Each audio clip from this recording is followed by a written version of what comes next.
وہ جلدی جلدی ناشتہ کرتی، بیگ اٹھائے بھاگی تھی۔ پیچھے سے رقیہ بیگم کی آواز آ رہی تھی، ہنی واپس آؤ۔ بیگ کاندھے پر درست کرتے، ایک ہاتھ سے چکن اسپریڈ لگی بریڈ منہ میں ڈالتے، ابھی وہ دروازے سے باہر نکل رہی تھی جب اس کی ٹکر ہوئی تھی۔ ہائے اللہ جی! اس نے سر پکڑ کر ٹکرانے والے کو دیکھا۔ دروازے میں استعادہ ہاشم کو دیکھ کر اس کی خوخوار تاثرات مسکراہٹ میں بدلے، زبردست کی مسکراہٹ میں۔ ہاشم کے تاثرات کو اگنور کرتے وہ ہلکا سا سائڈ ہوئی، پھر دونوں ہاتھوں سے آنکھیں پٹ پٹا کر اندر آنے کا اشارہ کیا۔ مسکراہٹ ہنوز برقرار تھی۔ وہ اسے نظر انداز کرتا اندر داخل ہوا۔ جب وہ باہر نکلی، تھوڑی دیر پہلے والی مسکراہٹ غائب تھی، اب منہ میں کچھ بڑبڑا رہی تھی۔ واپس آؤ، ہاشم مڑے بغیر بولا تھا۔ وہ کچھ بولتے بولتے رکی تھی۔ پیچھے مڑ کر بہت مہذب طریقے سے اس نے دونوں ہاتھ ایک دوسرے پر رکھ کر بولا تھا، ہاشم لالا بہت امپورٹنٹ کلاس ہے، ناشتہ کر لیا ہے میں نے۔ اس کی بات پر اس نے مڑ کر آنکھیں اچکائیں۔ میں کہہ رہا ہوں رکو، میں چھوڑ دوں گا۔ وہ اب کرسی کھینچتا بولا، نہیں آپ زحمت کیوں کریں گے، میں چلی جاؤں گی۔ بہت ہی دانش مندی سے انکار کیا تھا۔ ہنی میں کہہ رہا ہوں نا، اس نے گویا بات ہی ختم کی۔ آپ ابھی ناشتہ کرنے لگے ہیں، میں لیٹ ہو جاؤں گی۔ گھر میں سب کو پتہ تھا حنا صرف ہاشم کے ہی خوابوں میں آتی تھی، اسی لیے سب خاموشی سے ناشتہ کر رہے تھے، اور وہ پیر پٹک کر لاؤنج میں آئی۔ سمجھتے کیا ہیں خود کو، عجیب نکچڑے، گھر والوں نے سر پر بٹھا لیا ہے، اور وہ جناب تو سب کے سروں پر کسی راجا کی طرح براجمان ہیں۔ وہ بڑبڑاتی ساتھ ساتھ ہاتھوں سے اشارہ بھی کر رہی تھی۔ اس کی بات سنتے حارث کا قہقہا گونجا تھا، تمہارے کیوں سویرے سویرے دانت نکل رہے ہیں؟ وہ ہاشم کو چھوڑ کر اس پر آ گئی تھی۔ ڈیئر ہمشیرہ، جیسے ہاشم لالا سب کے سروں پر بیٹھے ہیں، ویسے تم نے سب کی ناک میں دم کیا ہوا ہے، کیا ہی ہو جائے اگر تم ایک مرتبہ کہیں بات مان جاؤ۔ وہ پاس آتے رازدانہ انداز میں بولا، تب تک ہاشم لیونگ روم سے داخلی دروازے کی جانب بڑھ رہا تھا۔ ہنی آ جاؤ، وہ کہتا چلا گیا، جبکہ ہنی تو صبح صبح ہی جل گئی، جب دن کا آغاز ہی ہاشم لالا کی بحث سے ہوا تھا۔ اب اللہ خیر کرے، تمہیں تو میں دیکھ لوں گی، اپنا پسندیدہ جملہ ایک آنکھ چھوٹی کر کے حارث کو بولا، اور باہر نکلی جہاں پہلے ہی وہ اس کا انتظار کر رہا تھا۔ وہ گاڑی میں فرنٹ سیٹ پر آ بیٹھی۔ ہاشم نے ایک نظر اسے دیکھا۔ وہ یونیورسٹی جاتی تھی، بائیو ٹیک کا 5واں سیمسٹر چل رہا تھا، مگر اس کا حلیہ اسکول کی بچیوں جیسا تھا، ہائی پونی کیے، جس کی 2 لٹیں گالوں پر آ رہی تھیں۔ وائٹ کرتا شلوار پہنے وہ حسین لگتی تھی، مگر ہاشم نے دوسری نظر نہ ڈالی تھی۔ سارے راستے کوئی بات نہیں ہوئی تھی۔ یونیورسٹی کے گیٹ پر اسے اتار کر وہ تپ کر کھڑا رہا جب تک وہ اندر نہ چلی گئی، پھر وہ اپنے آفس آیا تھا۔ سر، ہماری میٹنگ ایچ ایم سنس کے ساتھ ہے، ان کی سیکریٹری کی کال آئی تھی، وہ نکل چکے ہیں۔ اس کے اندر داخل ہوتے اس کے سیکریٹری نے رپورٹ کیا تھا۔ اوکے ہمنا، مجھے پلیز کافی بھیج دیں، کہتے وہ اپنے آفس کا دروازہ کھول کر اندر چلا گیا۔ سیکریٹری ہمنا کافی بنا کر لائی، تب تک وہ میٹنگز کے اہم پوائنٹس دیکھ چکا تھا۔ تھینک یو، کہتے اس نے گھونٹ بھرا تھا۔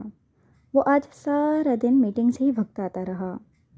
2 بجے آخری لیکچر لے کر وہ یونیورسٹی سے نکلی تو سامنے ڈرائیور کو کھڑا ہو کر شکر کیا۔ تقریباً 2:30 بجے وہ گھر پہنچی۔ کھانا کھاتے سے معلوم ہوا کہ اس کی کزن کی شادی ہو رہی تھی، وہ بھی اگلے ہفتے۔ بس خوشی تو رگ رگ میں دوڑنے لگی۔ نئے کپڑے، نئے جوتے، شاپنگ، آہ، اپنی سوچ پر ہی اسے مزہ آ گیا تھا۔ پھر عائشہ ہاشم کی چھوٹی بہن کے ساتھ مل کر رات کو مووی دیکھنے کا پروگرام بنایا۔ کچن میں اس نے پاپ کارن کے پیکٹ دیکھ لیے تھے، لیز وغیرہ، غرض مینیو بھی تیار تھا، اب بس شام ہونے کا انتظار تھا، جب ہاشم آئے اور اپنے کمرے میں جائے، پھر ان کی پارٹی شروع ہو۔ وہ تقریباً 8 بجے آیا تھا، کن اکھیوں سے اس نے کتاب سے نظر ہٹا کر دیکھا تھا۔ بلیک ڈریس پینٹ پر وائٹ شرٹ، ٹائی ڈھیلی تھی اور ایک ہاتھ پر کوٹ رکھے دوسرے سے بال درست کرتا وہ اندر آیا تھا۔ عاشی نے سلام کیا اور اٹھ کر بھائی کو پانی دیا۔ ڈنر کر کے وہ سیدھا اپنے روم میں گیا تھا۔ پیچھے ہنی نے کتابوں کو ٹیبل پر پھینکا۔ عاشی کو لیپ ٹاپ لینے بھیجا تھا مگر وہ راستے سے ہی واپس آ گئی۔ ہنی تم خود جاؤ، مجھے ہاشم لالا سے جھوٹ بولتے ڈر لگتا ہے، منہ بنا کر بولی۔ نہیں، میں نے جھوٹوں پہ پی ایچ ڈی کی ہے۔ یا تمہارا وہ خوخوار بھائی مجھے کچھ نہیں کہے گا؟ اس نے دونوں ہاتھ کمر پر رکھے۔ نہیں، میں نے یہ نہیں کہا، تم لے آؤ نا، میں تب تک پاپ کارن بناتی ہوں۔ اس نے گویا منت کی تھی۔ اچھا، جاتی ہوں۔ ابھی وہ سیڑھیاں چڑھ کر اس کے کمرے کے سامنے پہنچی تھی جب دروازہ کھلا۔ ہائے اللہ! وہ ڈر کر پیچھے ہوئی۔ سامنے سے ہاشم نے بیزار نگاہوں سے دیکھا۔ جی؟ اسے اپنے کمرے کے سامنے کھڑا دیکھ کر وہ بولا، وہ مجھے آپ کا لیپ ٹاپ چاہیے، بڑا ضروری کام ہے۔ آنکھیں جھپک کر بولی، لے لینا، میرے لیے چائے بنا دو پہلے پلیز۔ اس نے آنکھوں کو 2 انگلیوں کی مدد سے دبایا۔ اوکے، وہ مزے سے کہتی واپس چلی گئی۔ جب وہ حیران ہوا، پہلی مرتبہ کہنے پر اس نے بات کیسے مان لی؟ خیر، وہ واپس روم میں جا کر لیٹ گیا۔ تقریباً 5 منٹ بعد اس کی دوبارہ حاضری ہوئی۔ ابھی وہ مکمل نیند میں جاتا جب اس کی آواز نے اسے جگایا۔ ہاشم لالا، یہ آپ کی چائے۔ وہ مسکرا کر اس کے سائڈ ٹیبل پر چائے رکھ رہی تھی۔ لیپ ٹاپ؟ وہ سیدھا مطلب کی بات پر آئی، جس پر ہاشم نے ٹیبل پر پڑے لیپ ٹاپ کی جانب اشارہ کیا۔ وہ لے کر مڑی تھی جب وہ اس کے عین پیچھے کھڑا تھا۔ روم میں ہلکا ہلکا اندھیرا تھا۔ ہائے اللہ جی! اس سے پہلے کہ ہاتھ سے لیپ ٹاپ گرتا وہ سنبھال گئی۔ لیپ ٹاپ کیوں چاہیے؟ اسے بات ہضم نہیں ہو رہی تھی۔ کام کرنا تھا، اگر نہیں دینا تو مت دیں، ایسے گھور کر ڈرائیں تو نہیں۔ دل میں دعا کی تھی، اللہ جی پلیز یہ نہ کہیں کہ نہیں دینا۔ اچھا لے جاؤ، وہ پیچھے ہوتا بولا، اور وہ مسکراتے ہوئے اپنے روم میں آئی۔ یہ نہ ہو کہ ہاشم لالا باہر نکل کر دیکھ لیں کہ وہ مووی دیکھ رہی ہیں۔ اس نے عائشہ کو بھی ادھر بلا لیا۔ وہ پاپ کارن لے آئی۔ ہاشم لالا ایک انسان نہیں، چھپکلے ہیں، چھپکلے، ہر جگہ مجھے ڈراتے پائے جاتے ہیں۔ اس نے اپنا یہ قول عائشہ کے گوش گزار کیا۔ آئے ہائے بدتمیز، کہاں میرے اتنے ہینڈسم لالا، کہاں تم انہیں عجیب و غریب ریپٹائل سے تشبیہ دے رہی ہو؟ ایک تھوک گندی، وہ یہ کہتے باقی چیزیں لے گئی۔ جب تک وہ رومانٹک مووی ڈیسائیڈ کر چکی تھی، پاپ کارن منہ میں ڈالتے اس نے پلے کا بٹن دبایا۔ کمرے کی لائٹس آف تھیں جب مووی شروع ہوئی۔ ہاشم خانزادہ کی موجودگی میں انہیں فلم ڈراموں کو دیکھنے کی اجازت نہیں تھی۔ ہاشم، جسے اس کا رویہ ہضم نہیں ہو رہا تھا، بس دیکھنے کے لیے چلا آیا۔ کمرے کا ماحول دیکھ کر اندر آیا۔ ہنی کے ساتھ صوفے پر ٹک گیا، جبکہ ہنی کو لگا عائشی آئی ہے۔ ابھی فلم شروع ہی ہوئی تھی جب پہلا سین ہیرو ہیروئن کی قربت کا تھا۔ ہنی نے جلدی سے دونوں ہاتھ آنکھوں پر رکھے۔ وہ خود سے بھی شرما رہی تھی۔ پھر 2 انگلیوں کو ذرا نیچے کھسکا کر دیکھا۔ ان کی قربت پر اس کے لب آپ ہی آپ مسکرائے۔ ہاتھ ہٹا کر وہ پاپ کارن پکڑنے جوں ہی پلٹی، برابر میں غصے سے گھورتے ہاشم کو دیکھ کر زوردار چیخ ماری۔ چھپکلے نہیں، میرا مطلب ہاشم لالا۔ تھوک نگلتے اس نے کمرے میں عائشہ کو تلاشا مگر عائشہ کا نام و نشان نہ تھا۔ اس لیے لیپ ٹاپ چاہیے تھا؟ یہ بیہودہ چیزیں دیکھتے ہو تم لوگ؟ وہ غصے سے دھاڑا۔ نہیں، منہ سے نکلا بھی تو جھوٹ، وہ جھوٹ کو ابھی رنگے ہاتھوں پکڑا تھا۔ جواباً وہ دونوں بازو سینے پر باندھتے سرخ آنکھوں سے گھور رہا تھا۔ میرا مطلب ہے اس میں کیا برائی ہے؟ اب اسے کوئی راہ فرار نہ دکھی تو سیدھی ہوئی۔ اس میں کوئی برائی نہیں ہے؟ ہاشم کی نگاہیں ایسی تھیں وہ فوراً سٹ پٹائی۔ نہیں، ایسی کوئی برائی نہیں ہے۔ اگر آپ کو نہیں پسند تو وہ چیز بری نہیں ہو جاتی۔ ہر ایک کا اپنا مائنڈ سیٹ ہوتا ہے، ہر ایک کو مختلف چیزیں پسند ہوتی ہیں۔ وہ سمجھاتے ہوئی بولی، جبکہ آواز میں ہلکا سا ڈر بھی تھا۔ اچھا، ٹھیک کہا تم نے، یہ بات کل سب کے سامنے ہوگی۔ اس نے جھک کر اپنا لیپ ٹاپ اٹھایا۔ یہ کیا بات ہوئی؟ یہ فاؤل ہے۔ اب کے صحیح معنوں میں طوطے اڑے تھے۔ وہ اسے نظر انداز کرتا کمرے سے نکلا جہاں عاشی اسنیکس لیے آ رہی تھی۔ ہاشم لالا کو دیکھ کر وہ گنگ ہوئی۔ وہ اسے کھا جانے والی نظروں سے گھورتا گیا تھا۔ وہ جلدی سے اندر آئی۔ عاشی، یہ جو تمہارا لالا ہے نا، کسی دن میرے ہاتھوں ضائع ہو جائیں گے، لکھ کے رکھ لو میری بات۔ وہ ایک ہاتھ کمر پر رکھے دوسرا ہاتھ منہ پر رکھے اضطرابی کیفیت میں چکر لگا رہی تھی۔ تم نے ایسا کیا لگایا تھا؟ اس نے ڈرتے ہوئے پوچھا۔ اب کوئی ان کے ڈر سے رومانٹک فلم بھی نہ دیکھے۔ اور عاشی وہیں سر پکڑ کر بیٹھ گئی۔ وہ اپنے کمرے میں آیا تو لیپ ٹاپ کو آن کیا۔ فلم جہاں رکی تھی وہیں سے آگے لگائی۔ 2 منٹ پورے اس نے دیکھا تھا۔ اسے لگا اس کے گالوں سے دھواں نکل رہا تھا۔ جلدی سے لیپ ٹاپ بند کیا۔ اب دوبارہ نئے سرے سے غصہ آیا تھا۔ لیپ ٹاپ بند کر کے وہ سونے کو لیٹ گیا۔ صبح اٹھ کر وہ کب سے انتظار کر رہی تھی۔ ابھی ہاشم لالا آئیں گے اور وہ انہیں گھر والوں کو نہ بتانے پر آمادہ کر لے گی۔ جب وہ نیچے آیا تھا، جب وہ اس کے پیچھے بولی، ہاشم لالا، وہ اسے اگنور کرتا ناشتے کی ٹیبل پر آیا۔ ہینا تو اب آلتو جلالتو کا ورد شروع کر چکی تھی۔ یا اللہ، بس آج بچا لیں۔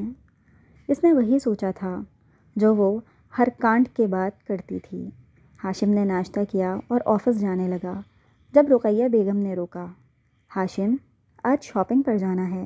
ایسا کرنا، ہینا اور عاشی کو چھٹی کے وقت لے کر آ جانا، پھر شاپنگ پر چلے جائیں گے۔ انہوں نے پلان بتایا۔ وہ انکار کرنا چاہتا تھا مگر کر نہ پایا۔ آپ ایسا کریے گا، شاپنگ چلے جائیے گا، میں ہنی اور عاشی کو لے آؤں گا، گھر کا سب سے سگھڑ اور فرمانبردار بچہ۔ چلو ایسا کر لیں گے۔ ان کی بات پر ہینا نے منہ بنایا۔ اب ہاشم کی کیا ضرورت تھی؟ وہ ڈرائیور کے ساتھ بھی تو مارکیٹ جا سکتی تھیں۔ تم دونوں بیگ لے کے آؤ، میں ویٹ کر رہا ہوں۔ دونوں جلدی سے ناشتہ چھوڑتی بیگ اٹھا کر بھاگی تھیں۔ وہ ابھی نافرمانی کر کے اپنے پاؤں پر کلہاڑا نہیں مار سکتی تھیں۔ عاشی فرنٹ سیٹ پر بیٹھی جبکہ وہ پچھلی پر۔ میں نے گھر والوں کو آج نہیں بتایا مگر آئندہ ایسا نہیں کرنا، وہ تحمل سے بولا۔ جی ہاشم لالا، عاشی بولی۔ ذرا رومانٹک نہیں ہے یہ انسان، پتہ نہیں ان کی بیوی کا کیا بنے گا۔ وہ بڑبڑائی تھی۔ آواز ہاشم تک پہنچ گئی تھی۔ جواباً اس نے مرر سے گھورا۔ میری آواز اونچی ہے یا ان کے کان؟ وہ شش و پنج میں مبتلا ہوئے۔ انہی کے کانوں میں مسئلہ ہے، نہیں تو ایک نارمل انسان اتنی آواز نہیں سن سکتا۔ اپنے سوال کو خود ہی جواب دیا۔ کبھی ہینا خان زیادہ غلط ہو سکتی ہے؟ نہیں، بالکل بھی نہیں۔ پتہ نہیں اللہ تعالیٰ نے ان کو عقاب جیسی آنکھیں، چیل کی طرح کان کیوں دیے ہیں۔ وہ بس سوچ ہی سکی۔ ان کو یونیورسٹی ڈراپ کیا اور چھٹی کا وقت بھی معلوم کر لیا۔ جب تک وہ اندر نہ پہنچ گئیں وہ وہیں کھڑا رہا۔ نہیں عاشی، تم مجھے بتاؤ، اب تمہارے لالا کیا توپ چیز ہیں جو اپنے سامنے ہر بندے کو اپنی رعایا سمجھتے ہیں؟ عجیب۔ وہ یکدم اس کے سامنے آتے بولی، ایسا کچھ نہیں ہے، غلطی ہماری تھی جبکہ انہوں نے ہمیں بچایا ہے، اگر کل کوئی اور آ جاتا تو؟ عاشی تو اپنے بھائی کے خلاف کچھ سن ہی نہیں سکتی تھی۔ یا اللہ، یار ایک مووی ہی تھی، بات کا بتنگڑ بنانے کی کیا ضرورت تھی؟ وہ ایسے باتیں کرتی کلاس میں پہنچی۔ عاشی 7ویں سیمسٹر کی اسٹوڈنٹ تھی جبکہ ہنی 5ویں، سو دونوں اپنی اپنی کلاسز کو پہنچی۔ تقریباً 3 بجے وہ فری ہوئیں جب انہوں نے ہاشم کو کال کی۔ اس نے انہیں پک کیا اور سیدھا مال لے آیا تھا جہاں حارث، ہاشم کا چھوٹا بھائی، چچی رقیہ بیگم ہنی کی ماں، مدیحہ ہاشم کی ماں موجود تھیں۔ سب لوگ اپنی اپنی شاپنگ پر جت گئے جبکہ عاشی تو لالا کا ہاتھ پکڑے کبھی اس دکان جاتی کبھی اس، کبھی کبھی تو لالا ہاتھ آتے تھے، یہ دیکھو عاشی یہ کیسا ہے۔ ہنی اس جانب ایک ڈریس اٹھا کر لائی تھی۔ ارے واہ ہنی، تمہیں یہ پیس کہاں سے ملا؟ لاؤ میں ٹرائی کروں۔ اس نے اس سے ڈریس لیا۔ موبائل پر لگے ہاشم نے نظریں اٹھا کر دیکھا۔ ہنی کے چہرے پر مسکراہٹ ہلکی ہوئی۔ ان کے درمیان تیرا میرا نہیں ہوتا تھا مگر یہ ڈریس اسے پسند آیا تھا۔ ہاں یہ لو، وہ دوبارہ سے مسکراتے بولی۔ عاشی چینج کرنے چلی گئی۔ جب اس نے ویسے ہاشم کو کھینچا تھا جیسے عاشی لیے لیے پھر رہی تھی۔ ہنی، وہ رکا، مجھے ڈریس سلیکٹ کرنا ہے، میرے ساتھ آئیں، وہ جلدی سے بولی۔ خود جا کر کرو۔ وہ پیچھے ہو کر موبائل یوز کرنے لگا۔ اس کو کل والی حرکت بھولی نہیں تھی، جبکہ ہنا کو آج پہلی مرتبہ لگا تھا وہ اس کا بھائی نہیں تھا۔ اس کے چہرے سے مسکراہٹ جیسے نچڑ گئی تھی۔ خالی خالی نظروں سے اسے دیکھ کر وہ کپڑے دیکھنے لگی۔ کن آنکھوں سے ہاشم نے اسے دوسری سائڈ جاتے دیکھا تھا۔ عاشی چینج کر کے آئی تو ہاشم سے پوچھا تھا کہ وہ کیسی لگ رہی ہے۔ مثبت جواب پر اب وہ ہنا کو دیکھ رہی تھی۔ لالا، ہنی کدھر ہے؟ دونوں نے دوسری جانب دیکھا مگر وہ نہیں تھی۔ میں دیکھتا ہوں، تم چینج کر کے اسے خرید کر ماما لوگوں کے پاس پہنچو۔ وہ اسے کارڈ پکڑتا اس آؤٹ لیٹ سے نکل کر دوسری میں داخل ہوا۔ بالآخر وہ چچی کے ساتھ دکھی۔ ہنی، یہ کیا بدتمیزی ہے؟ وہاں سے بتا کر نہیں آ سکتی تھی؟ پتہ بھی ہے میں اور عاشی کتنا پریشان ہو گئے تھے۔ وہ دھیمی آواز میں دانت کچکا کر بولا، جس پر رقیہ نے اسے روکا۔ ہاشم، ہنی کی طبیعت ٹھیک نہیں، مت ڈانٹو۔ جبکہ وہ سنجیدگی سے کھڑی رہی۔ 22 سال تک ہاشم کا ہر رویہ برداشت کیا تھا، مگر اسے آج فرق سمجھ آیا تھا۔ وہ عاشی کے ساتھ اور اس کے ساتھ مختلف ہی بیہیو کرتا تھا۔ شاپنگ کر کے وہ گھر آئے، جبکہ ہنی نے کچھ نہیں لیا تھا۔ اب باپ کے کندھے کے ساتھ جڑ کر بیٹھی تھی۔ سب اپنی اپنی شاپنگ کھولے بیٹھے تھے اور تبصرے ہو رہے تھے۔ میرے بیٹے کو کیا ہوا ہے؟ اتنا خاموش کیوں ہے؟ انہوں نے لاڈ سے پوچھا تھا۔ جواباً اس کی آنکھوں سے آنسو نکلے تھے، جسے بڑی مشکل سے چھپایا تھا۔ ہاشم نے اسے دیکھ لیا تھا۔ لب بھیجے وہ سوچ رہا تھا اسے ہوا کیا ہے۔ بالکل ٹھیک تھی۔ آج وہ جلدی سو گئی تھی۔ اگلے دن دونوں نے چھٹی کی۔ مرد حضرات کاموں پر گئے تھے۔ حارث یونی اور رقیہ مدیحہ کسی سہیلی کے گھر گئی تھیں۔ لیونگ روم کا داخلی دروازہ کھلا تھا اور وہ لیونگ روم کے ایک صوفے پر لیٹی تھی۔ سوئے اٹھ کر آئی تھی، بیٹھے بیٹھے پھر لیٹ گئی۔ یکدم عجیب سی اسمیل آئی۔ عاشی آئی تو اس نے اسے اٹھایا۔ ہنی، تمہیں اسمیل نہیں آ رہی یار؟ میرا تو دم گھٹ رہا ہے۔ اپکائی آ رہی تھی۔ اسے بھی بے حد درجہ گندی اسمیل آئی۔ اس سے پہلے کچھ ہوتا جب ہنی کی نظر شیر پر پڑی۔ بڑی احتیاط سے وہ عاشی کو لیے باہر آئی، جان حلق میں اٹکی تھی۔ لیونگ روم کے دروازے کو کنڈی لگائی۔ اب ہاتھ پیر پھولے تھے۔ عاشی، اندر شیر تھا۔ آنکھوں میں واضح خوف تھا۔ اب اس نے جلدی سے phone per number Malaya. Hello 1122، please آپ ادھر آ جائیں، ہمارے گھر میں شیر گھس آیا ہے۔ گھر کا ایڈریس بتا کر اب وہ پولیس کو کال کر رہی تھی۔ اسے جو ہیلپ لائن یاد آ رہی تھی اس نے ملا لی۔ 15 منٹ میں گھر کے باہر سائرن بجے۔ بڑی بڑی گاڑیاں، 11-22 رینجرز پولیس کے ساتھ، اتنے لوگ جمع ہو گئے جیسے پورا شہر اٹھ آیا ہو۔ عاشی کو خیال آیا گھر سے کسی کو فون کر دے۔ اس نے ہاشم کو کال کی، وہ میٹنگ چھوڑ کر بھاگا تھا۔ چچا اور بابا کو بھی اس نے کال کی۔ 11:22 کو اس نے بتایا کہ شیر لیونگ روم میں تھا اور اس نے باہر سے لاک لگا دیا ہے۔ پھر وہ دعا کرے اللہ کر کے یہ نہ ہو بے عزتی ہو جائے۔ وہ کھڑکی توڑ کر اندر داخل ہوئے۔ پورے لیونگ روم میں انہیں ایک زخمی کتا ملا تھا جس کا خون بہہ کر بدبو پیدا کر رہا تھا۔ لیونگ روم کا دروازہ باہر سے کھولا گیا۔ محترمہ، جسے آپ شیر سمجھ رہی تھی وہ کتا ہے اور زخمی۔ ایک ممبر نے آ کر آگاہ کیا۔ ہاں تو کتا تھا، وہ بھی زخمی۔ Dangerous, very dangerous. Honey embarrassment سے بچنے کے لیے بولی، جبکہ ان کے ہیڈ نے اسے بلایا۔ اس نے ادھر بھی یہاں کہاں جواباً انہوں نے مسکرا کر اس کی بہادری کو داد دی۔ لوگ ہنس رہے تھے جب تک ہاشم پہنچا، پیچھے باقی سب پہنچے۔ وہ بھاگ کر آیا تھا۔ تم ٹھیک ہو؟ وہ قریب آ کر عاشی کو ساتھ لگا کر بولا، جبکہ اسٹاف کے ساتھ اس کے پیچھے کھڑی ہنی اس کو محسوس کیا تھا کہ اس نے اس کا کیوں نہیں پوچھا۔ جب وہ اس کے سر پر پہنچا تھا، تمہارا دماغ ٹھیک ہے؟ عقل ہے بھی کہ نہیں؟ کون ایک کتے کو شیر سمجھتا ہے؟ وہ غصے سے بولا۔ آپ کو پتہ بھی ہے کہ کتا کتنا بڑا تھا؟ اس کا رنگ بھی شیر جیسا تھا اور شکل اتنی بڑی۔ اب بندہ کنفیوز ہو ہی جاتا ہے۔ اس نے صفائی دی، ساتھ ساتھ اشارے کر کے بتا رہی تھی کہ اس کا قد کتنا تھا۔ تمہیں پتہ بھی ہے ہم کتنا پریشان ہو گئے تھے۔ ہنی، کبھی تو عقل کا استعمال کر لیا کرو۔ وہ پریشان تھا، لگتا بھی تھا۔ ابھی آپ ان کے ہیڈ سے پوچھیں، وہ مجھے شاباش دے رہے تھے۔ میں نے عقل سے کام لیا اور بر وقت انہیں کال کی۔ وہ جرح پر اتر آئی۔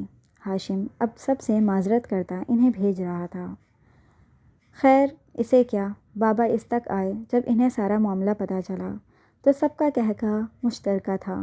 سب ہنس رہے تھے اور وہ شرمندہ شرمندہ سی مسکرا رہی تھی، جبکہ ہاشم اسے خوار نظروں سے دیکھ رہا تھا۔ اللہ اللہ کر کے یہ شو دن کے 2 بجے ختم ہوا۔ لیونگ روم کی صفائی ہوئی، بدبو ختم ہو گئی اور اب سب بیٹھے ہنی کی بہادری کو سراہ رہے تھے۔ ہنی تمہاری آنکھیں خراب تھیں؟ یہ حارث تھا جو ابھی ابھی آیا تھا اور ہنی کے کارنامے پر شوق میں چلا گیا تھا۔ عقل بھی نہیں ہے، ہاشم نے آہستہ سا بولا۔ حارث تمہیں پتہ بھی ہے کہ وہ کتنا بڑا کتا تھا؟ اتنا بڑا، ہاتھ سے اونچائی بتائی، اور اس کی شکل اتنی بڑی، شکل سے شیر ہی لگتا تھا۔ اس کے جواب پر حارث کی ہنسی بے ساختہ تھی۔ تھا تو کتا ہی نا، ہاشم بولا، جسے اس نے آنکھیں چھوٹی کر کے گھورا۔ بابا نے بچ بچاؤ کروا دی۔ اب دعا کرو یہ نیوز انٹرنیٹ پر نہ آئے، نہیں تو محترمہ ہنا صاحبہ پورے پاکستان سے لعنتیں سمیٹیں گی۔ کمرے میں جاتے حارث نے اسے ستانا فرض سمجھا۔ اگلے 3 روز وہ یونی سے تھکی ہاری آتی اور آ کر سو جاتی۔ 3 دن سے گھر میں سناٹا تھا۔ شاپنگ جاری تھی۔ ہنا نے شاپنگ نہیں کی تھی۔ آج اسے یونی کے بعد جانا تھا، مگر ہاشم کو دیکھ کر پلان بدل دیا۔ واپسی پر انہیں ہاشم نے پک کیا تھا۔ اس نے شاپنگ جانے سے منع کر دیا تھا۔ عاشی کے سامنے اس نے اسے کچھ نہیں کہا تھا، مگر اس کے روم میں پہنچنے سے پہلے وہ اس کے سر پر کھڑا تھا۔ تمہارا مسئلہ کیا ہے؟ اسے بازو سے کھینچتے وہ بولا۔ میں نے کیا کیا ہے؟ دانستہ وہ اس کی جانب نہیں دیکھ رہی تھی۔ اس کا دل بددل لگ رہا تھا۔ وہ اسے قریب کھڑا اس کے رویے کا پوچھ رہا تھا، اور وہ اس کے حصار میں آنکھیں نیچے کیے کھڑی تھی۔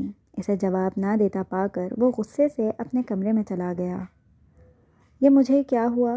اپنا لال ٹماٹر گال دیکھ کر وہ حیران ہوئی، پھر مجھے کیا کہہ کر سونے کو لیٹی۔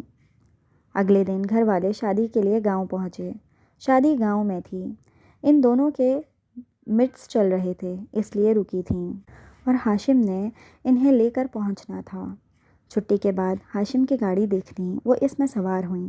عاشی نے اسے شاپنگ کا کہا تھا، شام کا کہہ کر وہ خاموش ہوئی، جبکہ ہاشم کن اکھیوں سے مرر میں اسے دیکھ رہا تھا۔ راستے میں گاڑی سگنل پر رکی، جب ہنی کی آواز آئی، ہاؤ رومانٹک۔ عاشی اور ہاشم نے اس کی نظروں کے زاویے پر دیکھا تو گاڑی میں ایک کپل تھا۔ لڑکا لڑکی کے گجرے والے ہاتھ پکڑ کر ہونٹوں سے لگا رہا تھا۔ ہاشم نے مڑ کر اسے گھورا، جس پر وہ دانت نکال گئی۔ وہ انہیں چھوڑ کر واپس آفس آیا تھا، یہ کہہ کر وہ پیکنگ کر لیں، رات کو نکلنا ہے۔ جلدی جلدی پیکنگ کر کے وہ ڈرائیور کے ساتھ مال آئی تھیں۔ 2 جوڑے جوتے جویلری وغیرہ دے کر وہ شام سے پہلے گھر تھیں۔ تھوڑی دیر بعد ہاشم آیا تو وہ خوش خوش گاڑی میں بیٹھیں۔ سارا راستہ وہ اس کی چہکتی آواز سنتا آیا تھا۔ وہ اور عاشی کسی چیز کو ڈسکس کر رہی تھیں۔ باتوں باتوں میں اسے علم ہوا کہ وہ آج شاپنگ کر چکی تھیں، مطلب اس کے ساتھ جانے پر پرابلم تھا۔ اس بات پر تاش تو بہت آیا، مگر کنٹرول کر گیا۔ تقریباً 4 گھنٹے کی ڈرائیو کے بعد ان کی گاڑی کی اسپیڈ سلو ہوئی۔ شاندار سی حویلی کو دلہن کی طرح سجایا گیا تھا۔ واو، ہنی کے منہ سے بے ساختہ نکلا۔ گاڑی پارک کی تو وہ نکلیں۔ عاشی تو اسے چھوڑ کر اندر بھاگ گئی، جبکہ اس کا راستہ ہاشم نے روکا۔ جی؟ اپنے راستے میں اسے کھڑا دیکھ کر وہ بولی۔ ہاشم غصے سے اسے دبوچے گاڑی کے ساتھ لگا گیا۔ مسئلہ کیا ہے تمہارا؟ جب میں نے کہا تھا شاپنگ کا تو تم نہیں مانی، مگر میرے بعد تم ڈرائیور کے ساتھ چلی گئیں۔ ویسے ہی تب میرا موڈ نہیں تھا۔ اسے سمجھ نہیں آ رہی تھی کہ وہ کیا کہتی۔ اس کے بالکل قریب کھڑے ہونے سے اوسان خطا ہو گئے۔ نظر اٹھا کر اسے دیکھا، جو اسے ہی دیکھ رہا تھا اور اپنا غصہ کنٹرول کرنے کی کوشش کر رہا تھا۔ ہنی نے تھوک نگلا۔ وہ اسے اگنور کر رہی تھی اور ہاشم سے برداشت نہیں ہو رہا تھا۔ وہاں سے وہ نکلی تو سیدھا اندر آئی۔ اس کے ایک قدم پیچھے ہاشم بھی چلتا آ رہا تھا۔ دونوں ہاتھ پیچھے باندھے ایسے لگ رہا تھا شہزادی کا ہینڈسم باڈی گارڈ ہو۔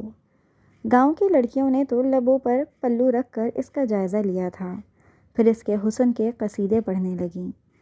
وہ دونوں ماؤں کے پاس پہنچے، اپنے رشتہ داروں سے ملنے لگے۔ کوئی بزرگ خاتون نے اس کے سر پر پیار دیتے کہا تھا، اللہ تمہارے میاں کو سلامت رکھے۔ جس پر وہ جھجکی، میری شادی نہیں ہوئی۔ اس کی یہ شکل دیکھ کر ہاشم کو جانے کیوں مزہ آیا۔ ساتھ کھڑے ہاشم کو دیکھ کر وہ بڑبڑایا تھی، اور اس رومانس لیس انسان سے شادی کروں گی بھی نہیں۔ اپنی طرف سے آہستہ بولی تھی، مگر اس نے سن لیا تھا۔ دوسری جانب دیکھ کر وہ کھل کر مسکرایا تھا۔ اگلے دن مہندی تھی۔ ابھی تھکاوٹ سے چور وہ سونے کو لیٹے۔ اگلے دن 12 بجے اٹھ کر انہوں نے ناشتہ کیا۔ مہمانوں سے ملتے دن گزرا اور رات کا فنکشن آیا۔ وہ مسٹرڈ اور مہندی رنگ کے خوبصورت سی پیروں تک چھوتی فراک میں ملبوس تھی۔ بال کھلے، کانوں میں جھمکے پہنے اور تمام لڑکیوں کے جیسے سیم چوڑیاں پہنے، ہلکا سا میک اپ کیے وہ نظر لگ جانے کی حد تک پیاری لگ رہی تھی۔ مہندی کا فنکشن اسٹارٹ ہو چکا تھا۔ وہ اٹھ کر اندر کی جانب گئی۔ کچن سے مٹھائی کی پلیٹ بناتے اسے اندازہ نہیں تھا کوئی اسے دیکھ رہا تھا۔ ایسی نظریں جنہیں کوئی دیکھ کر بتا دے کہ پسندیدگی کی نظریں تھیں۔ اس کے بال چہرے پر آ گرے۔ دیکھنے والا بے چین ہوا۔ ہنی نے بال پیچھے کیے۔ وہ بے خبری میں اسے یوں تک رہا تھا جیسے دنیا کی ساری خوبصورتی اس ایک وجود میں آ سمائی ہو۔ وہ لمحہ تھا جب محبت نے گیت گائے تھے۔ اس کے مسکراہٹ میں نرمی تھی، آنکھوں میں ستائش کی جھلک تھی۔ وہ اوپر سے تیار ہو کر باہر جا رہا تھا، جب کچن کی جانب جاتی ہنا پر نظر پڑی۔ وہ وہیں رک گیا۔ آج اس نے میک اپ کیا تھا، باقی دنوں سے ہٹ کر وہ آج بے حد حسین لگ رہی تھی۔ جب اس کے بال چہرے پر آئے تو جانے کیوں اسے پیچھے ہٹانے کا دل کیا تھا۔ وہ پلٹی تو ہاشم نے باہر کو قدم بڑھائے اور وہ اسے اگنور کیے اس کے پاس سے نکل گئی۔ وہ سارا فنکشن اس کے آس پاس رہا، بس بات نہ ہو سکی۔ اپنے جذبات سے نہ آشنا وہ ماں کے پاس بیٹھا، ہنی کو دیکھ رہا تھا جو عاشی کے ساتھ لگی فوٹوز بنوا رہی تھی۔ فنکشن ختم ہوا تو سب سونے کو لیٹے۔ ساری رات اسے ہنی کا خیال آتا۔ وہ اسے آج کیوں اٹریکٹ ہو رہا تھا اسے معلوم نہیں تھا، مگر اسے دیکھ کر اچھا لگ رہا تھا۔ یہ تشویشناک بات تھی۔ اگلے دن بارات پر بھی وہی ہلا گلا ہوتا رہا۔ سب تیار ہوئے، میرج ہال پہنچنا تھا، بڑے جلدی کرنے کا کہہ رہے تھے۔ جب وہ سیڑھیاں اترتی دکھی، وہ عاشی کے ساتھ اتر رہی تھی۔ میرون لباس پہنے، کھلے بال، ماتھے پر ٹیکا، جھمکے، مہندی لگے ہاتھوں پر چوڑیاں اور گولڈن ہیل پہنے وہ اس کا دل ہلا گئی۔ وہ اسے تک رہا تھا جیسے وقت تھم گیا ہو۔ ان کے قریب پہنچتے وہ مسکرائی، اس کی مسکراہٹ کے ساتھ وہ مسکرایا۔ کیا محبت اتنی جلدی ہو جاتی ہے؟ جواب آیا، ایک لمحے سے بھی کم وقت میں ہو جاتی ہے۔ وہ اسے بلا تک نہیں رہی تھی۔ یہ بات ہاشم کے دل کو لگی تھی۔ ہال جانے کی باری آئی تو ہنی نے کہا تھا وہ بابا اور ماما کے ساتھ جائے گی، جبکہ وہ دونوں پہلے نکل گئے۔ اب ایک گاڑی میں حارث لوگ اور دوسری میں ہنی، ہاشم اور عاشی تھے۔ تم لوگوں کو آئیڈیا ہے کب تک جانا ہے واپس؟ ہاشم بولا۔ نظریں اسی پر ٹکی تھیں۔ عاشی نے کندھے اچکا دیے جب اس نے ہنی سے پوچھا۔ پتہ نہیں ہاشم لالا۔ اوکے۔ ان کو اندر آتا دیکھ کر پھر کسی نے جوڑا بنا دیا تھا ان کا۔ ہو ہی نہ جائے کہیں ان کی شادی، اور وہ بھی یہ میرا بندہ۔ وہ بڑبڑائی۔ جب اس کو بازو سے پکڑتا وہ سائڈ پر آیا تھا، وہاں کوئی بھی نہیں تھا۔ کیوں نہیں کر سکتا کوئی مجھ سے شادی؟ وہ ایک قدم قریب آیا۔ وائٹ شلوار سوٹ میں کالی چادر کندھوں پر رکھے، براؤن کھیڑی پہنے، شاندار لگ رہا تھا۔ ہنا کے دل کی دھڑکن مس ہوئی۔ وہ اس کے اتنے قریب کھڑا تھا، دل پسلیاں توڑ کر باہر آنے کو بے تاب ہوا۔ مجھے کیا پتا؟ اور تم مجھ سے شادی کیوں نہیں کر سکتی؟ ایک قدم کا فاصلہ رہتا تھا۔ کیونکہ آپ اتنے بور انسان ہیں، نہ رومانٹک ہیں، کہتے زبان دانتوں تلے دبائی تھی۔ کیا ہوا اگر وہ یہ سب کو بتا دیں؟ اوہ، تو تمہیں لگتا ہے میں بور ہوں اور رومانٹک بھی نہیں ہوں؟ وہ اس پر جھکتے بولا، جبکہ ہنی کا اوپر کا سانس اوپر اور نیچے کا نیچے رہ گیا، مگر وہ پیچھے ہوا۔ خیر چھوڑو اس کو، میری شادی جس سے بھی ہونی ہوگی ہو جائے گی، تم اس ٹینشن میں کیوں ہو؟ سنجیدہ چہرے پر مسکراتا لہجہ۔ مجھے کوئی دلچسپی نہیں ہے۔ ٹانگیں کانپ رہی تھیں۔ اس سے پہلے وہ کچھ اور کہتی، کوئی ادھر آیا تھا، پھر وہ دونوں وہاں سے چلے گئے۔ سارا فنکشن وہ ادھر ادھر پھرتی رہی تھی۔ کیمرہ سیٹ کر کے وہ اسی میں دیکھتے اپنے بال درست کر رہی تھی۔ پانی پیتے ہاشم وہی اسٹل ہوا، گلاس لبوں سے ہٹایا، پھر اپنی حالت پر خود ہی مسکرایا۔ وہ جتنے دن ادھر رہے وہ اس سے اٹریکٹ ہوتا رہا۔ وہ گھر آئے تو اگلے دن دونوں کو تیار ہونے کا حکم ہوا۔ ہاشم لالا ابھی کل ہی تو آئے ہیں، منہ بسور کر بولنے والی ہنی تھی۔ تو یہ کہ آج نہیں جا رہے، تھک گئے ہیں۔ ناشتہ کرتے وہ بولی، اگلے 10 منٹ میں مجھے تم دونوں تیار ہو کر آتی نظر آؤ۔ حکم دے تھے، بریڈ پر بٹر لگانے لگا۔ جی لالا۔ آشی تو فوراً حکم کی تعمیل کرنے اٹھی۔ اسی کے پیچھے وہ آئی۔ آشی کی بچی، تم 2 منٹ رک نہیں سکتی تھی؟ میں کوشش کر رہی تھی نا چھٹی کرنے کی، تم لوگوں کی انہی باتوں نے انہیں سر چڑھا کر رکھا ہے۔ وہ منہ بسورے بولی، بھائی جب اتنے شاندار لالا ہوں، حکم ماننے میں کیا برائی ہے؟ تمہیں کیوں انفیریورٹی کمپلیکس ہو رہا ہے؟ آشی کی بات نے اس کا حلق تک کڑوا کر دیا۔ او بی بی، میں انفیریورٹی کمپلیکس کی کیوں شکار ہوں؟ یہ جو تمہارے لالا ہیں جنہیں ہر وقت گھر والوں نے بڑا بڑا کہہ کر سر چڑھایا ہے، سپیریورٹی کمپلیکس کا شکار ہیں۔ ہنی نے جیسے بڑے پتے کی بات بتائی تھی۔ اوہ، تو میں سپیریورٹی کمپلیکس کا شکار ہوں؟ تو ہینا بی بی آپ بتانا پسند کریں گی کہ ایسا کیوں لگتا ہے آپ کو؟ وہ اس کے پیچھے کھڑا دونوں بازو سینے پر باندھے سنجیدہ سا اسے دیکھ رہا تھا۔ آشی تو وہاں سے گمشو ہو گئی۔ تو آپ ہیں نہیں؟ نہیں، جواب فوراً سے پہلے آیا، جب وہ منہ میں بڑبڑا کر رہ گئی۔ اس کو ہی سپیریورٹی کمپلیکس کہتے ہیں۔ میں تیار ہونے جا رہی ہوں، پھر آپ ڈانٹیں گے۔ وہ پلٹی۔ جی میری ڈانٹ کا تو بہت اثر ہوتا ہے نا تمہیں، اگر ہوتا تو آج ایسے نہ کھڑی ہوتی۔ وہ سیدھے ہوتا بولا، تو پھر کیسے کھڑی ہوتی؟ ایسے، ایک ٹانگ پر سارا وزن ڈال کر دوسری کو ڈھیلا چھوڑا۔ میں بتاتا ہوں تمہیں۔ وہ ایک قدم آگے آیا جب وہ کمرے کی جانب بھاگی۔ انہیں یونیورسٹی چھوڑ کر آفس جانے کے بجائے ان کے پیچھے آیا۔ آشی، یہ جو تمہارا لالا ہے نا، میرے ہاتھوں ایک دن ضائع ہو جائے گا، پھر نہ کہنا۔ دانت کچکا کر بولی، جبکہ آشی صرف ہنسی تھی۔ مجھے ضائع کرنے سے پہلے راستہ دو، آواز عقب سے آئی تھی۔ اللہ جی، یہ میرے کانوں کو کیا ہو گیا ہے؟ یہاں بھی اس چیل کوے کی آوازیں آ رہی ہیں۔ اللہ جی، یہ ظلم مت کریں۔ پیچھے مڑ کر دیکھنے کے بجائے وہ باقاعدہ اللہ سے دعائیں کرنے لگی۔ ہنی، سائیڈ ہو۔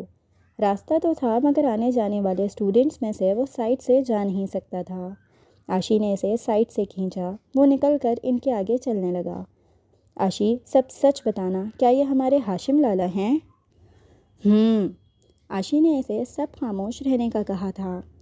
جب انہیں 2 لڑکیوں کی آواز آئی، یار کتنا ہینڈسم ہے۔ ہنی نے منہ بسورا۔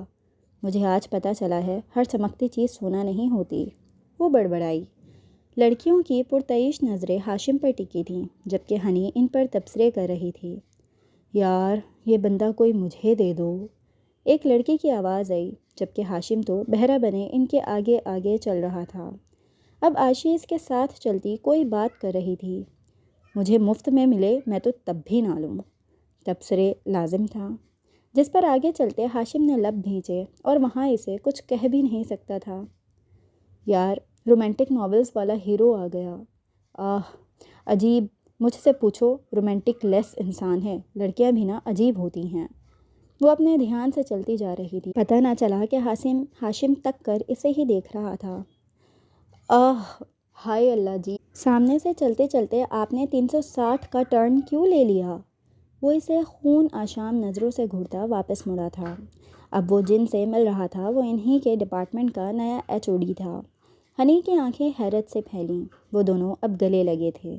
ہنی آنکھیں پٹ پٹا کر دیکھتی رہی۔ اب وہ ان دونوں کا تعارف کروا رہا تھا۔ ہاشم نے غور کیا تھا، وہ بڑی سلجھے ہوئے طریقے سے مسکرا کر اپنا بتا رہی تھی۔ ہاشم نے بتایا وہ اس کا دوست ہے، ان دونوں کو کلاس کا کہتا اب وہ اس کے آفس میں آیا تھا۔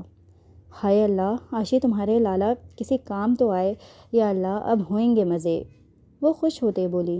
گھر میں مدیحہ نے رقیہ سے ہاشم اور ہنا کا رشتہ مانگا تھا، جو وہ خوشی سے سن رہی تھیں۔ بچپن سے ہی بند کہے سب کو پتہ تھا ہنی ہاشم کی دلہن بنے گی، اور اسے کنٹرول میں بھی وہی رکھتا تھا۔ ہنی کے بابا نے ہنی سے بات کرنے کا کہا، جس کی وجہ سے صاف انکار ہوا تھا۔ وجہ پوچھنے پر وہ بولی، ہم دونوں بہت مختلف ہیں اور مجھے شادی بھی نہیں کرنی۔ بہت سمجھایا مگر نا کو ہاں میں نہ بدل سکے۔ مدیحہ نے اس کے بالوں کو الٹ پلٹ کرتے پیار سے سمجھایا۔ وہ جو ان کی گود میں لیٹی تھی جلدی سے اٹھ گئی۔ آپ اب ان کی فیور کریں گی تو میری کون کرے گا؟ وہ روحان سی بولی۔ تمہارے ہاشم کرے گا نا؟ وہ تنگ کرتے بولے۔ ہاشم کو معلوم ہوا وہ انکار کر رہی ہے تو اس نے لب بھیجے۔ رات 12 بجے وہ پانی پینے آیا تھا۔ جب وہ کافی بنانے آئی تھی، چینی اور کافی نکال کر وہ ایک بوتل میں ڈال رہی تھی۔ جب وہ آیا، اس کی آنکھوں سے لگتا تھا وہ تھکا ہوا تھا۔ کچھ چاہیے تھا آپ کو؟ مروتاً پوچھ لیا۔ اس کو جواب دیے بنا وہ پانی نکال کر پینے لگا۔ اب وہ بوتل کو اچھے سے ہلا رہی تھی۔ اس کی یہ عجیب منطق تھی مگر کسی لحاظ سے زیر غور تھی کہ کافی پھینٹتے پھینٹتے ہاتھ درد کرنے لگتے ہیں اور مشین سے وہ کر نہیں سکتی۔ رات کو سب اٹھ جاتے، اس لیے بغیر آواز کے یہ ٹھیک تھا۔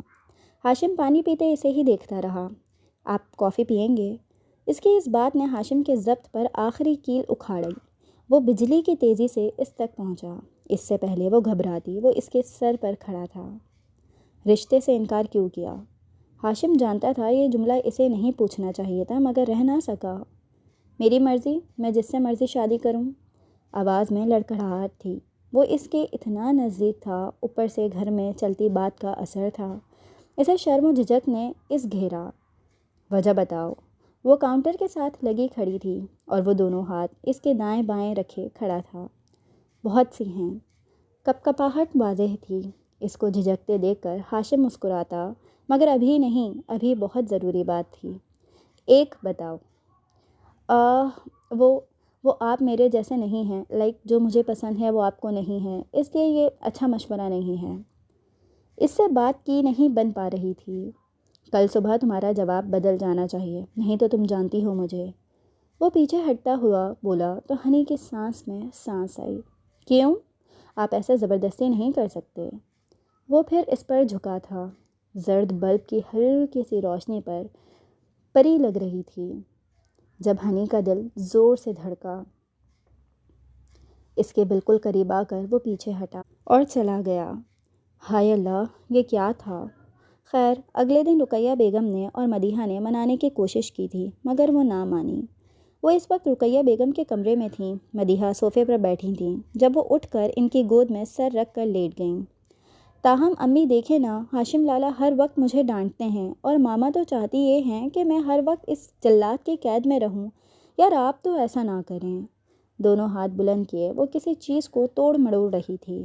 جب ہاشم ماں کو ڈھونڈتا آیا تھا، ہنی کی باتیں سنتا وہ وہیں کھڑا رہا۔ جب مدیحہ نے اسے بلایا، ہاشم آؤ، اندر آؤ۔ ہنی حیران ہوئی، پھر اپنے حلیے پر شرمندہ ہوئی۔ آج تک نہیں ہوئی تھی۔ وہ پہلے بھی رات کو ٹی شرٹ اور ٹراؤزر میں سو رہی تھی۔ کئی مرتبہ اس کے سامنے آتی جاتی تھی مگر اب فطری حیا آڑے آئی۔ قریب میں کوئی دوپٹہ بھی نہ رکھا تھا۔ شرم سے آنکھیں جھکا کر وہ لب کاٹنے لگی۔ مدیحہ اس کی حالت سے محفوظ ہوئی تھیں، جبکہ ہاشم بات کر کے چلا گیا۔ اس نے رشتے کے لیے رضامندی دے دی۔ آج وہ یونیورسٹی اکیلے گئی تھی۔ عائشہ کا کوئی لیکچر نہ تھا۔ ہاشم اسے چھٹی کے وقت لینے آیا تھا۔ اس نے سوچا دوست سے بھی ملتا جائے، مگر ہنی اپنے HOD کے ساتھ کھڑی کسی بات پر ہنس رہی تھی۔ آؤ ہاشم۔ اسے دیکھ کر دوست نے بلایا۔ نہیں یار، ہنی کو لینے آیا تھا، پھر کبھی۔ رکاوٹ کے احساس سے مٹھیاں بھیجیں۔ اسے لے کر وہ گاڑی میں بیٹھا، جبکہ ہنی جانے کیوں مسکرائے جا رہی تھی اور اسے آگ لگ رہی تھی۔ باہر دیکھتے ہنی نے دیکھا ایک لڑکی کو گاڑی نے ٹکر ماری تھی، پھر گاڑی رکی بھی نہیں۔ ہاشم لالا، گاڑی روکیں۔ وہ یکدم چیخی۔ کیا ہوا؟ گاڑی روک کر پوچھا، جب تک وہ دروازہ کھول کر باہر بھاگی۔ خون سے لت پت لڑکی موقع پر ہی جان سے ہاتھ دھو بیٹھی۔ ہنی کا تو رو رو کر برا حال ہو گیا۔ ہاسپٹل پاس تھا، ادھر پہنچا کر اس کے گھر والوں کو اطلاع دی۔ ہاسپٹل کے کوریڈور میں وہ سنبھل ہی نہیں رہی تھی جب ہاشم نے اسے اپنے کندھے کے ساتھ لگایا۔ آپ نے دیکھا تھا نا، کوئی کسی کو کیسے مار سکتا ہے؟ وہ روتے ہوئے بولی۔ Honey, take it easy. وہ اس کے حصار میں بھی گرتی جا رہی تھی۔ ہچکیوں کے ساتھ روتی ہنی ہاشم کو پریشان کر گئی۔ اسے بڑی مشکل سے بہلا پھسلا کر وہ گھر لایا۔ گھر والوں کو تمام صورتحال کا بتایا۔ عائشہ اسے کمرے میں لے گئی، جبکہ وہ اس کی حالت پر پریشان ہوتا رہا۔ اگلے 10 دنوں میں ان کے رشتے کی ڈیٹ فائنل ہو گئی۔ اس کے یونیورسٹی جانے پر پابندی لگ گئی۔ وہ ہاشم کے سامنے بھی نہیں جاتی تھی۔ شادی کا دن بھی آ پہنچا۔ جب وہ اسے لیے اپنے کمرے میں آیا تھا، اس کا گھونگھٹ پیچھے کرتا وہ دم بخود رہ گیا۔ کیا کوئی اتنا حسین ہو سکتا تھا؟ جواب ہاں میں آیا۔ اس کے قریب بیٹھتے ہاشم نے حنا کے مہندی لگے ہاتھ اپنے ہاتھوں میں لیے اور ہنی کا تو سارا لہو سمٹ کر چہرے پر آ گیا۔ اب وہ مہندی کی مہک سونگھ رہا تھا۔ جیب سے ہیرے کی انگوٹھی نکال کر اس نے پہنائی۔ حنا تو جیسے حنا رہی ہی نہیں تھی۔ جو بھی تھا اب وہ اس کا شوہر تھا۔ Hina you are looking very beautiful, دل سے آواز نکلی تھی، جس پر وہ سر ہلا گئی۔ عجیب جان جوکھوں میں پھنس چکی تھی۔ وہ شکایت کرتی تھی وہ رومانٹک نہیں، اور خود ہاتھ پکڑنے پر بھی شرما گئی تھی۔ اسے کچھ بولتا وہ سر اس کی گود میں رکھ گیا۔ اس کے مہندی لگے سفید ہاتھوں پر مہندی کا رنگ دکھتا بولا، دیکھو کتنا اچھا رنگ آیا ہے۔ لوگ کہتے ہیں جن کے ہاتھوں پر مہندی کا رنگ اچھا آئے اس کا شوہر اس سے بہت پیار کرتا ہے۔ حنا تو دیکھتی رہ گئی۔ یہ وہی ہاشم لالا تھے؟ نہیں جی، کہتے ہیں ساس اچھی ملتی ہے۔ زیادہ دیر خاموش نہ رہا گیا۔ حنا تمہارا جنرل نالج کتنا کم ہے۔ اب شادی لڑکا لڑکی کی ہوتی ہے، اس کے ہاتھ پر مہندی شوہر کے نام کی لگتی ہے اور رنگ ساس کی محبت کا چڑھے گا۔ بات تو لاجک کے ساتھ کی تھی۔ حنا بھی سوچنے لگی۔ اب وہ اس کے ہاتھ اپنی آنکھوں پر رکھ دیا تھا، جبکہ اس کے ہاتھوں میں کپکپاہٹ واضح تھی۔ اچھا اٹھو، چینج کر لو۔ اسے انکمفرٹیبل دیکھ کر وہ اٹھا۔ دھیرے سے اٹھتے وہ واش روم کی جانب گئی، مگر جلد ہی اس کی دوبارہ واپسی ہوئی۔ سر پر لگی 600 پنز نکالنی بھی تو تھیں۔ اگلا آدھا گھنٹہ دونوں نے مل کر اس کی پنز نکالیں۔ ایک تو بندہ پہلے تھکا ہوتا ہے، اوپر سے بیوٹیشن اتنی پنز لگا دیتی ہیں کہ کسی اور جانب خیال بھی نہ جائے۔ یہ جملہ ہنی کے منہ سے نکلا تھا، جس کا فوراً جواب آیا، ہنی اس کو تم رومانٹک نظریے سے دیکھو۔ ہاشم کی بات پر اس کے گال گلنار ہوئے۔ اللہ نے ساس کے روپ میں ماں دے دی اور شوہر کے روپ میں ساس۔ وہ بڑبڑاتی اٹھ کر جانے لگی جب ہاشم نے کھینچ کر اسے اپنی طرف کھینچا تھا، اور ہنی کا مانو سانس رک گیا تھا۔ ایک ہاتھ کمر میں ڈالے، دوسرے سے اس کے بال درست کرتے وہ پرفیکٹ کپل لگ رہے تھے۔ چھوڑیں، مجھے چینج کرنا ہے۔ اس کے نہ چھونے پر وہ دوبارہ بولی۔ ہاشم لا، اس سے پہلے وہ لالا بولتی وہ اس کے لبوں پر جھکا تھا۔ ہنی کی آنکھیں حیرت سے واہ ہوئیں۔ دل 180 کی اسپیڈ سے دوڑ رہا تھا۔ ابھی وہ اسے رومانٹک لیس کہتی تھی۔ کھڑکی سے چاند نے اس نئے جوڑے کو دیکھا تھا۔ اگلے دن وہ اس کے ساتھ کمرے سے نکلی تھی جب عاشی نے اسے چھیڑا تھا۔ اب وہ اسے یہ نہ بتا سکی جس کو وہ رومانٹک لیس کہتی تھی۔ وہ چھپے رستم نکلے۔ کوئی رومانٹک نہیں ہے تمہارا بھائی، افسوس سے کہتے دل میں استغفراللہ پڑھا تھا۔ ہاشم سن کر منہ نیچے کیے مسکرایا تھا۔ کہا وہ لگا نہیں سکا۔ دونوں کی نظریں ملیں تو گال شرم سے لال ہوئے، جبکہ وہ مسکراتا اسے دیکھتا رہا۔ مدیحہ اور رقیہ نے ایک دوسرے کو اشارہ کیا اور مسکرائیں، لمبی عمر اور خوشیوں کی دعائیں دیں۔